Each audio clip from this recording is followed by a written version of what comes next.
Hey, what's up guys? Hope you're all doing fantastic out there. Today I'm going to give you my quick take on SCOOB. It's now available on digital to rent or own. This movie incorporates some of the other characters from the world of Hanna-Barbera. It also gives us the origin story of Shaggy and Scooby, arguably the most famous dog-owner combo in cartoon history. So let's get into this one to see if it was able to capture that Scooby-Doo Where Are You nostalgia that you may remember from your Saturday mornings as a kid.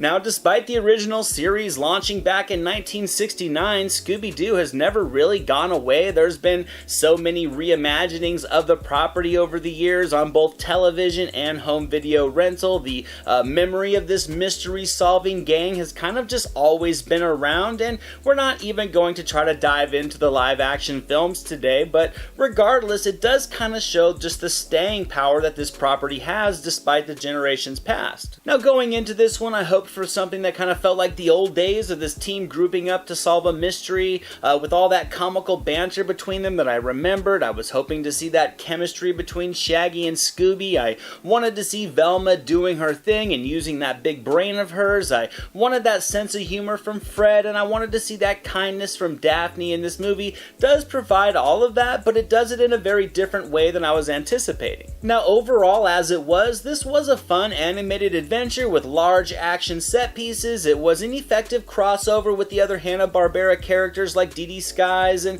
Captain Caveman, Dino Mutt, and others, but I thought all these additions kept it from feeling like the classic Scooby-Doo. The story is very large in scope, it's loaded with a lot of science fiction and not nearly enough ghostly crime solving from the core team. I thought the first act was great. The simple beginnings of Shaggy and Scooby was as heartwarming as I could have ever hoped for.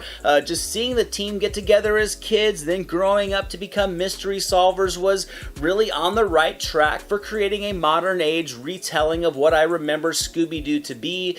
Seeing the chemistry between the group was very enjoyable, and the dialogue between them was very tightly written to deliver laughs that I think all ages are able to connect with. But sadly from there, the main plot begins its course, the other characters make their appearances, and from there, this movie kind of feels like its own new thing and not simply a remake of Scooby-Doo. It was disappointing for someone like me who went into this one wanting to relive some of that nostalgia from this group. However, that doesn't mean that this was a bad film. It was just, I guess you could say, just different than what I was hoping for. Because it does deliver some crisp, vibrant animation. The direction from Tony Cervone was nicely done. The action sequences, they are visually thrilling. The color palette, it's very bold and appealing, and the voice cast all does bring life and emotions to their characters. This movie also brings back the original voice of Scooby and Frank Welker, which was awesome to hear. He did a great job once again to show that he still has it, and it resulted in the same old Scooby I remember as a kid, which definitely did put a smile on my face.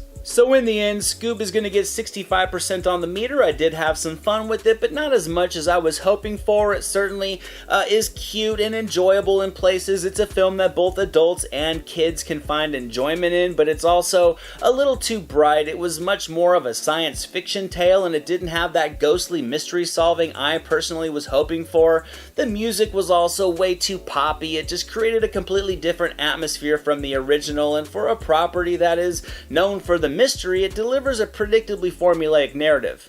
Thank you so much for watching this video, guys. I hope you enjoyed it. If you did, drop it a thumbs up, leave a comment below. I'd love to talk movies with you guys. Share it with your friends, and without question, hit that subscribe button and the notification bell so you can never miss a video. Here are some links to some recent reviews just in case you missed them. All my social media links and the link to our official website are down in the description below, and I'll catch you next time.